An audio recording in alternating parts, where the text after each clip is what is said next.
So we're continuing with Jack Kirby's Fourth World with Forever People number 5, part 2.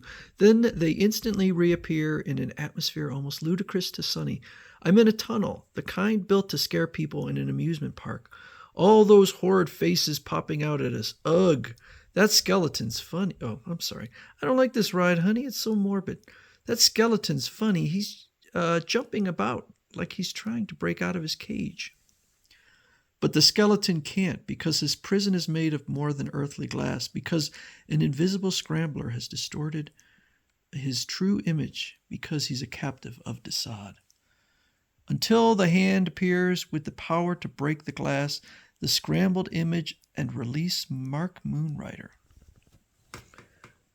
There is also the question of the shooting gallery, where the main attraction is a big bear, an apt name for the target. He's back at the window again. Let him have it, gang. All together now. Fire! Shoot the robot bear. In the sound room behind the wall, hidden instruments pick up the impact of the fusillade of shots and magnify it to the jarring body-smashing effect of the small atom bomb. Ba-boom! Another scrambled image has performed for Darkseid, but the act is soon mercifully concluded. Mother Box says we're needed here. Big Bear is in there. How can we get to him, stranger? The quickest, easiest way. Rata. He tore the thick wall from its foundations with one hand, a most incredible human. You know, despite coming from Supertown, I never get the impression that the Forever People, at least other than Big Bear, are much stronger than an average human. Then the rescuers are inside to find Big Bear almost shattered by the unbearable, how ironic, hammering. Big Bear, it's me, Mark. You moved. You're still alive, you big blessed bear. How did you get in if I couldn't break out? Questions pile upon question. What puzzles Big Bear soon confounds Darkseid himself. Something's wrong. My fear siphoning isn't functioning. Impossible, sire. To neglect its care would mean to risk your anger. Master, the psychofuge has come to a halt. Its screens have gone blank. What kind of madness is this? Check it, recheck it, you fumbling dolts. What's that sound I hear? A humming sound. Suddenly, boom. In the realm of Darkseid's kind, where forces of infinite variations are harnessed for many purposes, the meaning of this one is evident.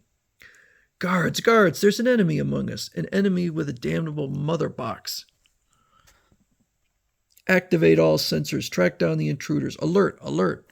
The entire staff is on the move, Master, and it'll stay on the move until the enemy is hunted down and destroyed. Mother Box eluded my executioner in our previous encounter. Now she shall be on her own. If I destroy the young Forever People, Mother Box will destruct. Well, Darkseid smolders because of his wrecked psychofuge. His electronic scrambler still functions, where beautiful Dreamer lies looking out at monsters. Outside, the monster's view of her is equally scrambled. They form an endless file meant to honor her in continual parade of horror. The door is open. File in and whisper your word and pass on. I hope I say the right word. I can use the prize money. Wake the sleeping princess. Say the magic word. Win $1,000. Hold it, folks. This exhibit isn't quite ready to open. Try again tomorrow. What? How about that? I'm going to complain to the management. When the crowd departs, easy, beautiful Dreamer. I know I look like a monster to you, but hold on. Ping, ping, ping, ping. You know, his art really is fantastic. It just is great. There, you're smiling. Mother Box has neutralized Darkseid's visual scrambler. Only a psychotic like Darkseid would subject you to the stress of facing endless fright and horror. At that moment, the evil core of Happyland explodes with armed killers on the hunt, and their quarry within earshot, and they're already within earshot of their quarry. This way, listen to the signals in your helmets. Our sensors are guiding you. The signals are getting louder. We're closing in. We've got company, friends, and they sound like they're wearing combat boots. Darkseid's own core of faithfuls. They'll do anything but anger Darkseid. and anything at this point adds up to killing us. Mother Box has been busy, hasn't she? I'll bet she's sent kill beams to break up Darkseid's Tinker Toys. I don't know, Bushy Beard, but Mother Box has been vibrating since we got here. Well, my helmet receivers hear her. She's directing us to Viken the Black and Seraphim, a door straight ahead. Yes, and verily pardon our anxious behavior, sir, but we feel rather insecure in Happyland. Seraphim, what devil's trick has Darkseid forced on you? A simple one, Mark. I've got to keep kicking home this pedal with my foot.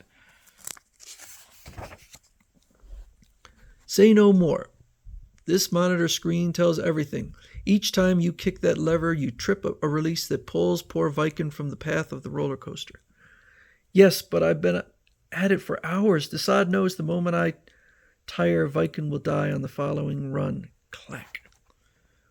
Somewhere outside, Viken the Black, bound in a trap seat, is yanked down before the train of cars rushes past where his head was exposed. Vroom! Whoomp. Then, almost magically, the magnetic cables holding Viken begin to unwind. I'm free. Mother Box is at work. My mind is so attuned to her waves I can hear her without my helmet. Viken is on his way. He can hear you in union with your mind. Mother Box can create waves of titanic power. We're guiding him to us. This makes my mind ritual seem like child's play. Soon after, Viken bursts into the room and Darkseid's hordes at his heels. Freeze! We don't kill your friend. We'd rather destroy you as a complete unit. That's the lot of them, ready for killing. I'm sorry, friends. I didn't know that they were behind me until the last moment. This way, Viken, we must be together at any cost. Very touching, you new Genesis brat. But Darkseid wouldn't appreciate it. Fire at my command. Ready to fire for Apocalypse. Ready to fire for great Darkseid. For Darkseid, whom we serve with fidelity. Suddenly the room light dims, and like distant rolling thunder, the sound of rising force fills the stifling air. Lower your weapons. Sleep. In eerie, terrible unison, the killers respond with frightening swiftness, as if that one last word had taken their will and pulled them down. The outside control of their mind. And we've just seen it happen. He has the power. Yes, Mother Box sought out and found the man with the power. This man knows the anti-life equation. This man can control all living beings. I don't know what you're talking about. What's anti-life? Why, the very opposite of living. If someone possesses absolute control over you, you're not really alive. Without independent will, you may just as well be a robot. Yes, you know the equation, but it's hidden deep within your mind. Mother Box helped bring it to the surface. But if Mother Box doesn't fear you, neither do we. Come to think of it, you're in trouble. If Darkseid has been monitoring this, you now rate top priority on his capture list. You see, there's a war on, friend. You don't know it, but you're on our side. We should get to know each other. I know how to start. What's your name, partner?